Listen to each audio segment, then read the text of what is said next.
Hello everyone, good morning. Good morning to all. I am Pooja and welcome back to my channel. आज के इस video में हम 21st of May के सभी इंपॉर्टेंट करंट अफेयर डिस्कस करने वाले हैं। आज हमें दो बहुत ही इंपॉर्टेंट पर्सन्स के बारे में बात करनी है जिनकी डेथ हो चुकी है। इसके अलावा आज हम बात करेंगे OCI कार्ड क्या होता है, OCI कार्ड होल्डर कौन होते हैं और अभी गवर्नमेंट ऑफ इंडिया ने OCI कार्ड होल्डर्स के लिए क्या लिया है, क्या फैसला किया है, वो सारी बातें आज हम डिस्कस करने वाले हैं। एंड वीडियो के एंड में आपको दो important question of the day देखने को मिलेंगे। उन दोनों प्रश्नों के उत्तर आप मुझे कमेंट सेक्शन में प्रोवाइड करेंगे। ठीक है जी, चलिए करंट अफेयर्स को स्टार्ट करने से पहले एक छोटी सी इन्फॉर्मेशन आपके साथ शेयर करनी थी।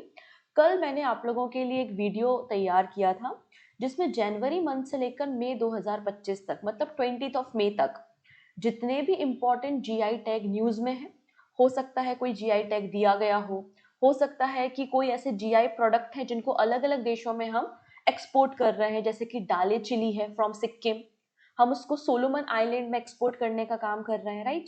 तो वो सभी प्रोडक्ट जीआई टैग प्रोडक्ट जो न्यूज में है जनवरी से लेकर मई 2025 तक, वो सारे आपको इस वीडियो में देखने को मिलेंगे। लगभग 20-25 मिनट का वीडियो है, लेकिन इसमें आपको काफी इंफॉर्मेशन देखने को मिलेगी।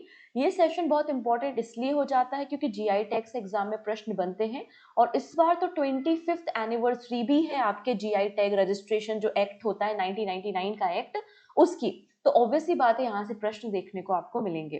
तो आप इस वीडियो को देख सकते हैं, मैंने सेपरेट प्लेलिस्ट बना दी है और आज आपको एक और वीडियो मिलेगा जिसमें हम जनवरी से लेकर मई मंथ तक की सभी इंपॉर्टेंट गवर्नमेंट स्कीम वो डिस्कस करने वाले हैं। ठीक है, मेरा टारगेट है कि आप लोगों का आरआरबी एनटीपीसी एग्जामिनेशन स्टार्ट होने से पहले आपको पिछले 5 महीनों के current affairs important topic ready करा दिया जाए, क्योंकि करंट अफेयर्स का बहुत वेटेज होता है।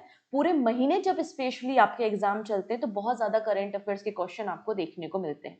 ठीक है, चलिए फर्दर डिस्कशन करेंगे। हमारे ये जो करंट अफेयर्स है आने वाले हर एक वनडे एग्जाम के लिए है। तो अगर अभी तक आपने लिंक को शेयर नहीं किया है तो अपने फ्रेंड्स के साथ लिंक को शेयर कर दो, और ऑब्वियस सी बात है पहली बार आए तो सब्सक्राइब कर लेना जिससे इस तरह की क्लासेस के नोटिफिकेशंस आपको मिल सके। आइए देखेंगे, आज है 21st ऑफ मई। आज के दिन क्या हुआ था? आज के दिन हमारे former prime minister Rajiv Gandhi ji की हत्या कर दी गई थी गोली मारकर। आप लोगों ने ये कहानी तो सुनी होगी, इंसिडेंट के बारे में पढ़ा होगा। इसलिए आज हम national anti terrorism day celebrate करते हैं। बेसिकली लोगों को ये बताना कि जो टेररिज्म है वो कितना ज्यादा लोगों की लाइफ में इम्पैक्ट करता है और किस तरीके से हम टेररिज्म को काउंटर करने के लिए कंट्रीब्यूट कर सकते हैं। तो आज हम डेथ एनिवर्सरी देखते हैं former prime minister Shri Rajiv Gandhi ji की, जिनका एसेसिनेशन हुआ था सुसाइड बॉम्बिंग से। सुसाइड बॉम्बर आपको देखने को मिल जाएगा by the liberation tiger of Tamil Eelam, Tamil Nadu में। राजीव गांधी जी हमारे देश के 6 नंबर के प्राइम मिनिस्टर थे एंड 31 ऑफ अक्टूबर 1984 को ये हमारे देश के प्राइम मिनिस्टर बने थे और उस समय उनकी उम्र केवल 40 साल थी। तो हमारे देश के यंगेस्ट प्राइम मिनिस्टर रहे हैं राजीव गांधी जी। ठीक है, अब नेशनल एंटी टेररिज्म डे की जो शुरुआत है वो वीपी सिंह जी के द्वारा की गई है। नेक्स्ट है इंटरनेशनल टी डे। हमारे देश में चाय लवर बहुत होते हैं और उनमें से एक मैं भी हूँ जिसको चाय पीना बेहद पसंद है। ठीक है, तो आज हम इंटरनेशनल टी डे मनाते हैं जिसकी थीम क्या है? Tea for better lives.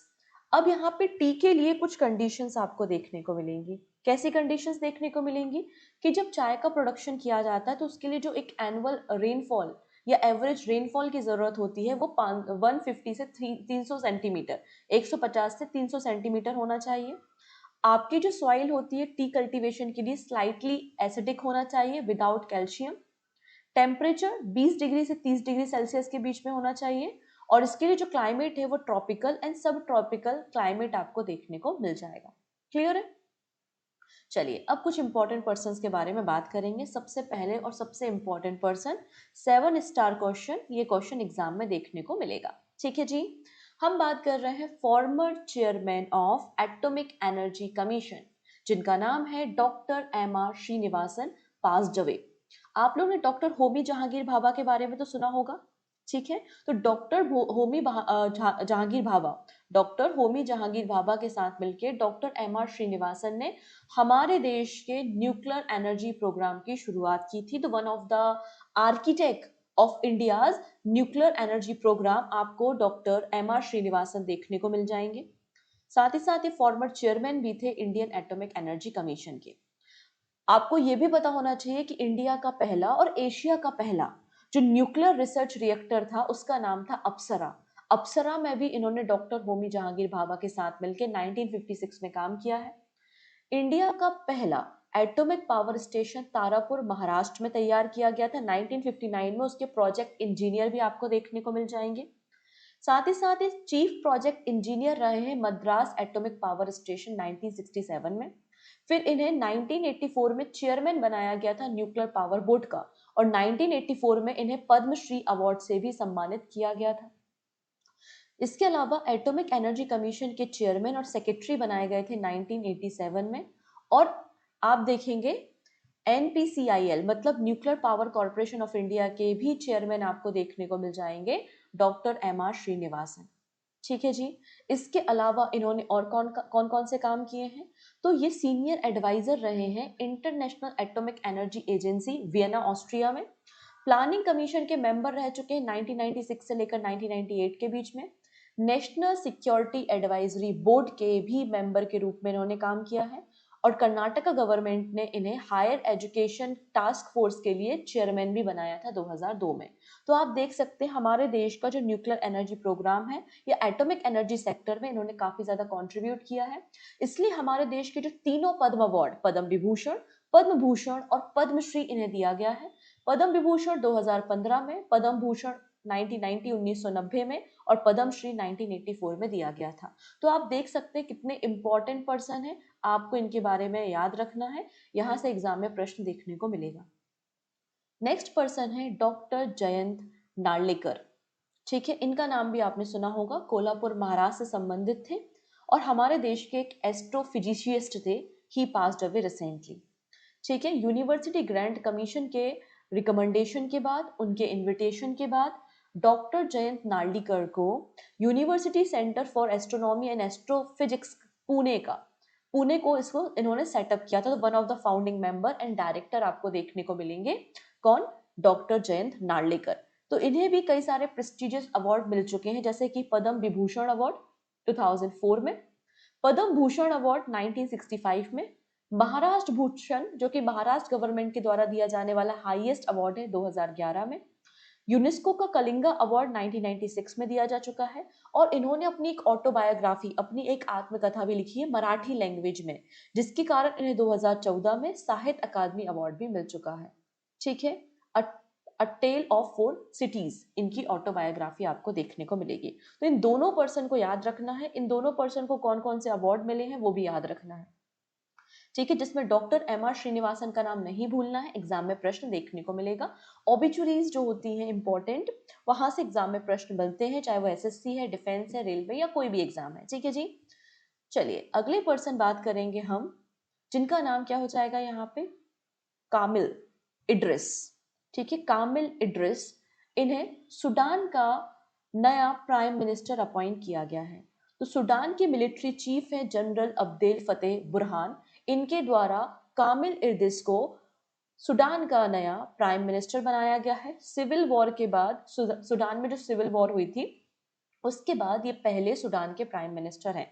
Sudan की कैपिटल आपको खार्तूम देखने को मिलेगी। अफ्रीका कॉन्टिनेंट की ये कंट्री है और पाउंड यहाँ पे करेंसी आपको देखने को मिल जाएगी। क्लियर? तो ये कुछ इंपॉर्टेंट पर्सन थे। चलिए अब देश दुनिया की बाकी खबरों पे हम बात करने वाले हैं, ध्यान से समझिएगा।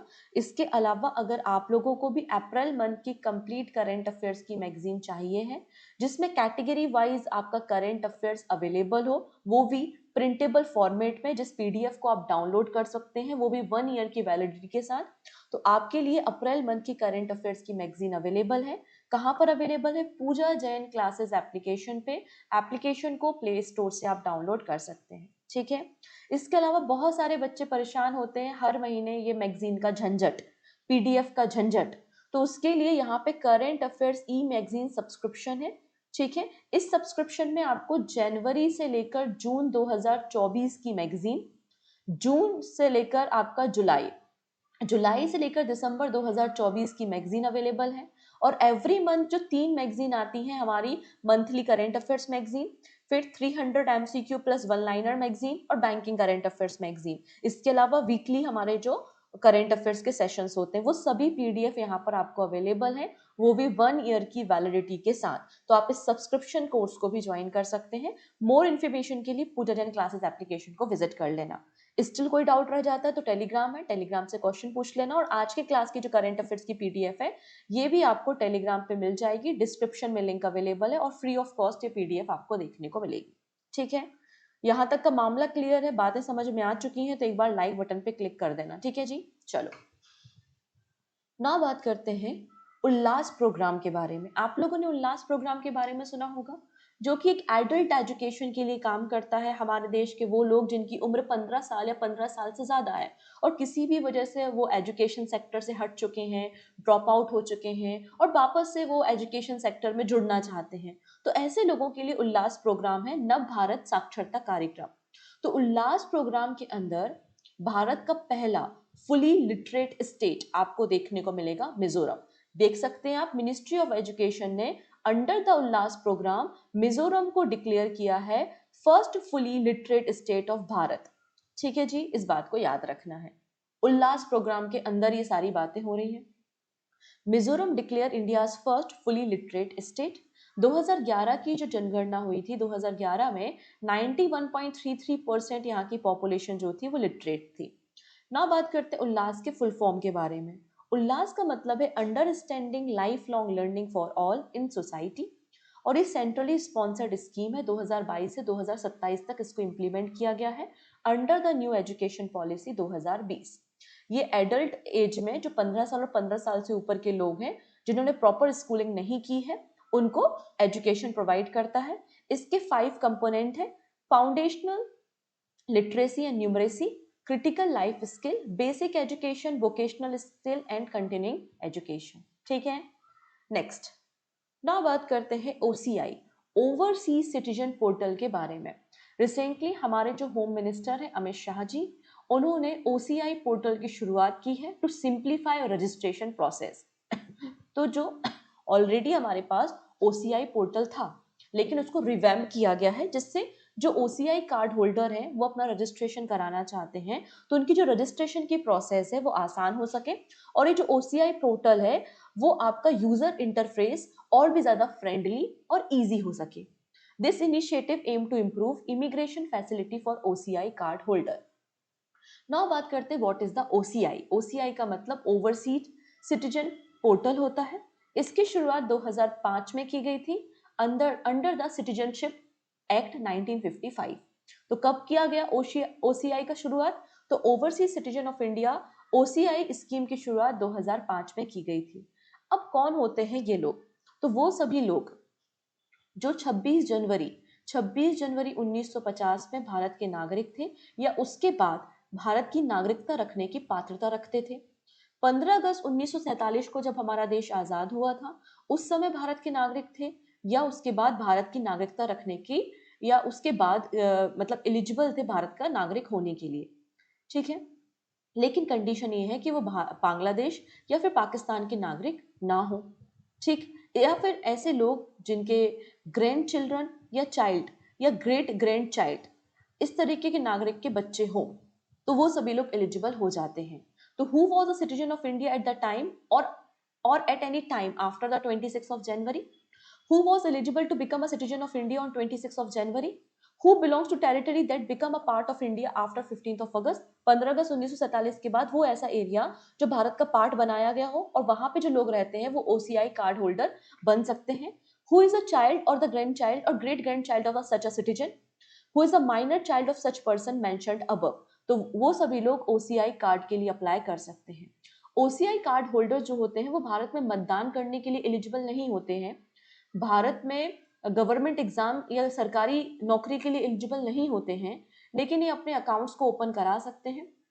ठीक है, साथ ही साथ अगर ये लोग भारत में 10 साल तक रहते हैं तो ये अप्लाई कर सकते हैं भारत की नागरिकता के लिए, सिटीजनशिप के लिए। ठीक है जी, next government e market place.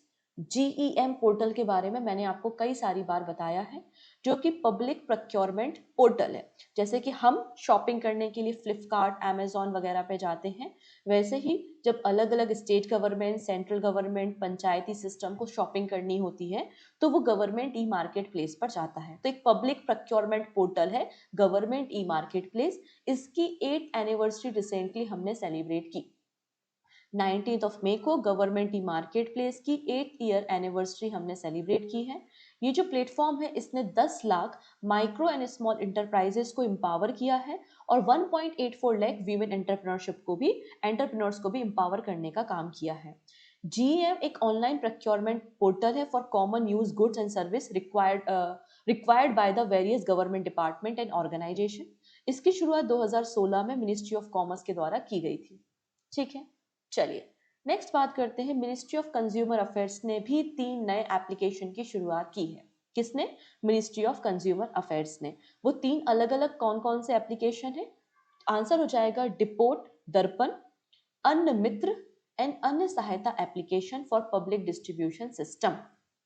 तो ministry of consumer affairs, food and public distribution, government of India ने 3 नए एप्लीकेशन लॉन्च किए हैं। डिपोट दर्पण, अन्न मित्र एंड अन्य सहायता एप्लीकेशन। इसका पर्पस है हमारे देश का जो पब्लिक डिस्ट्रीब्यूशन सिस्टम और एग्रीकल्चर जो इंफ्रास्ट्रक्चर जैसे कि वेयर हाउस वगैरह है उसे मॉडर्नाइज करना, ये पर्पस है। और प्रहलाद जोशी जी ने नई दिल्ली में इन तीनों नई एप्लीकेशन की शुरुआत की है। पर्पस क्लियर होना चाहिए, पब्लिक डिस्ट्रीब्यूशन सिस्टम और एग्रीकल्चर इंफ्रास्ट्रक्चर को मॉडर्नाइज करना। एक एक करके तीनों के बारे में बात करेंगे। सबसे पहले डिपोट दर्पण मोबाइल एप्लीकेशन, ये हेल्प करेगा ऑफिशियल को फॉर द सुपरवाइजरी। ठीक है, जैसे कि हमारे देश के जो अलग अलग वेयर हाउसेज हैं, हम अपने देश के मतलब जो ऑफिसर्स हैं वो अपने देश के किसी भी वेयर हाउस की रियल टाइम पे ट्रैकिंग कर सकते हैं, मॉनिटरिंग कर सकते हैं। इन वेयर हाउस में सीसीटीवी टेक्नोलॉजीज, सीसीटीवी सर्वेलाइंस वगैरह आपको देखने को मिल जाएगा और यहाँ पे हमें बेटर मॉनिटरिंग में मदद मिलेगी कि ये जो हमारे वेयर हाउसेज हैं इनमें किसकी एंट्री हो रही है, कौन एग्जिट हो रहा है, कौन से ट्रक आ रहे हैं और कितने अमाउंट में फूड ग्रेन अवेलेबल है हमारे वेयर हाउसेज में। ठीक, नेक्स्ट है अन्य सहायता एप्लीकेशन। अब यहाँ पे कोई भी सिटीजन है, आप हैं, मैं हूँ और हमें कोई शिकायत है, कोई ग्रीवेंस है, तो हम यहाँ पे लोकल लैंग्वेज में, टेक्स्ट के फॉर्म में, स्पीच के फॉर्म में, ऑडियो वीडियो के फॉर्म में अपनी कंप्लेंट को लॉग इन कर सकते हैं, कंप्लेंट को रजिस्टर कर सकते हैं इन अन्य सहायता एप्लीकेशन। अन्न मित्र एप्लीकेशन क्या है? अन्न मित्र एप्लीकेशन एक रियल टाइम कमांड सेंटर है for ration distribution for PDS dealer, food inspector and district officers. तो मंथली सेल कितनी हो रही है, इंस्पेक्शन किया गया कि नहीं, इंस्पेक्शन की रिपोर्ट क्या है, गवर्नमेंट के अपडेट्स क्या है, वो सारी जानकारी अन्न मित्र एप्लीकेशन पे होगी। तो इस तरीके की 3 application ministry of consumer affairs ने लॉन्च किए हैं। आई होप आपको तीनों एप्लीकेशन क्लियर हो चुके हैं। ठीक है, मैं पूरी कोशिश करती हूँ एकदम सिंप्लीफाई तरीके से आपको करेंट अफेयर्स बताऊं, जिससे चीजें आपको लंबे समय तक याद रहें और आप अच्छा खासा स्कोर कर पाओ। ठीक है, चलो नेक्स्ट बात करेंगे। तेलंगाना चीफ मिनिस्टर कौन है भाई? रेवंत रेड्डी। इन्होंने इंदिरा सौर गृह जला विकसम स्कीम की शुरुआत की है। सौर्य मतलब आपका सोलर एनर्जी के बारे में बात कर रहे हैं। आपने देखा होगा कि खेती करने के लिए बोरवेल किया जाता है, राइट? बोरवेल किया जाता है खेती करने के लिए, इरिगेशन के लिए। और बोरवेल से जब पानी निकाला जाता है तो एक मशीन की रिक्वायरमेंट होती है जिसके लिए इलेक्ट्रिसिटी चाहिए। तो ऐसे ही बोरवेल हम तैयार करेंगे जहां पर इलेक्ट्रिसिटी जो सप्लाई होगी वो सोलर पावर होगी। बात समझ में आ रही है? The new scheme aim to provide irrigation facility using the solar power borewell across the 6 lakh एकड़ of tribal land and the currently जहां पे इलेक्ट्रिसिटी की प्रॉब्लम है। पहले फेज में 27,000 एकड़ लैंड को फायदा मिलेगा और 10,000 फार्मर्स को बेनिफिट मिलेगा जहां पर सोलर पावर बोरवेल इंस्टॉल किया जाएगा और टोटल बजट आपको 600 करोड़ रुपए का देखने को मिल जाएगा। ठीक है जी, कोई भी फार्मर जिसके पास 2.5 एकड़ से ज्यादा का जमीन है उसके खेत में इंडिविजुअल बोरवेल लगाया जाएगा और जिनके पास 2.5 एकड़ से कम जमीन है तो 2 या 2 से ज्यादा जो कंबाइन करके बोरवेल को लगाया जाएगा। ट्राइबल वेलफेयर डिपार्टमेंट जो है वो आइडेंटिफिकेशन करेगा कि एलिजिबल ट्राइबल कम्युनिटी कौन सी है मंडल में जहां पर बोरवेल इंस्टॉल करने की जरूरत है। ठीक है, नेक्स्ट याद कीजिए अक्टूबर 2024 में अक्टूबर 2024 में WHO ने डिक्लेयर किया था भारत को ट्रैकोमा फ्री, लेकिन फाइनली सर्टिफिकेशन दिया गया है, इसलिए वापस से पूरा मामला न्यूज में देखने को मिल रहा है। India eliminates trachoma as a public health problem recognised by the WHO। तो यहाँ पे वर्ल्ड हेल्थ ऑर्गेनाइजेशन की जब 78 नंबर की असेंबली हो रही थी जेनेवा में, तो यहाँ पे सर्टिफिकेशन दिया गया है गवर्नमेंट ऑफ इंडिया को फॉर एलिमिनेशन ऑफ ट्रैकोमा। ठीक है, 8 अक्टूबर 2024 को ऑलरेडी डिक्लेयर किया गया था। इंडिया जो है वो 3rd नंबर की कंट्री है साउथ ईस्ट एशिया में। इंडिया 3rd नंबर की कंट्री है साउथ ईस्ट एशिया में जिसे ट्रैकोमा फ्री डिक्लेयर किया है। इसके पहले नेपाल और म्यांमार को ट्रैकोमा फ्री डिक्लेयर किया गया था बाय द WHO। ट्रैकोमा जो होता है वो एक बैक्टीरिया के कारण होने वाला आई इन्फेक्शन होता है और इस बैक्टीरिया का नाम क्लाइमीडिया ट्रैकोमेटिस के नाम से इसे जाना जाता है। भारत को डिक्लेयर किया गया था इन्फेक्टिव ट्रैकोमा फ्री 2017 में। उसके बाद लगातार भारत सरकार ने प्रयास किए हैं और फाइनली WHO का सर्टिफिकेट हमें मिल चुका है। ठीक है, now बात करेंगे Kerala become the first state to mandate robotics education for all class in 10th student. तो 10वीं कक्षा के सभी विद्यार्थियों को रोबोटिक्स एजुकेशन दी जाएगी। ऐसा करने वाला पहला राज्य आपको केरला देखने को मिलेगा। तो केरला पहला राज्य है जो कि मैंडेट कर रहा है रोबोटिक एजुकेशन क्लास 10th के स्टूडेंट के लिए। यहाँ पे जो क्लास 10th की ICT की बुक होती है उसका 6 नंबर के चैप्टर में द वर्ल्ड ऑफ रोबोट करके एक नया चैप्टर इंट्रोड्यूस किया जाएगा और आने वाला जो एकेडमिक सेशन है 2 जून से स्टार्ट हो रहा है, वहीं से इसकी शुरुआत हो जाएगी। ठीक है, अंत में कुछ शॉर्ट न्यूज हम देखेंगे। सबसे पहले बात करेंगे कार्लोस अल्कराज।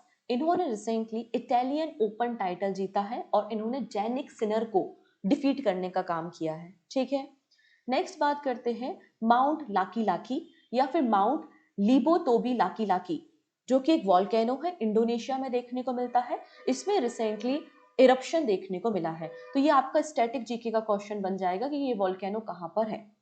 नेक्स्ट बात करेंगे हॉन्डुरस के बारे में। हॉन्डुरस सेंट्रल अमेरिकन कंट्री है जो कि नॉर्थ अमेरिका में देखने को मिल जाएगी और लेम्पीरा यहाँ पर करेंसी देखने को मिल जाएगी। तो हॉन्डुरस ने अपनी नई एम्बेसी ओपन की है नई दिल्ली में भारत के साथ अपने डिप्लोमेटिक रिलेशन को बूस्ट करने के लिए। तो वो कौन सी कंट्री है जिसने रिसेंटली अपनी नई एम्बेसी ओपन की है भारत में नई दिल्ली में? आंसर हो जाएगा हॉन्डुरस। ठीक है, चलिए अब आगे आगे की कहानी समझने से पहले कल हमने क्या सीखा था एक बार रिवाइज कर लेते हैं। फिर आपको 2 क्वेश्चंस मिलेंगे क्वेश्चन ऑफ द डे और दोनों प्रश्नों के उत्तर सभी लोग कमेंट सेक्शन में देने वाले हैं। ठीक है, और ज़्यादा से ज़्यादा लोगों को लिंक शेयर करना नहीं भूलेंगे। मैं चाहती हूँ कि ज़्यादा लोगों तक हमारे करेंट अफेयर्स पहुँचे जिससे मुझे भी मोटिवेशन मिले कि डेली आपके साथ नए नए करेंट अफेयर्स के साथ मैं जुड़ सकूँ। ठीक है, चलिए बात कर रहे हैं पहले खेलो इंडिया बीच गेम की शुरुआत हो गई है Dadar Nagar Haveli and Daman and Diu में। ठीक है, इंडिया ने SAFF अंडर 19 फुटबॉल चैंपियनशिप जीत लिया है बांग्लादेश को हराकर। फिर यहाँ पर त्रिपुरा में PM मत्स्य संपदा योजना के अंदर 42.4 करोड़ रुपए के एक्वा पार्क की शुरुआत हुई है। सुप्रीम कोर्ट ने 1 रैंक 1 पेंशन की शुरुआत की है कि हाई कोर्ट के जितने भी चीफ जस्टिस या एडिशनल जजेस हैं उनको इक्वल पेंशन दी जाएगी।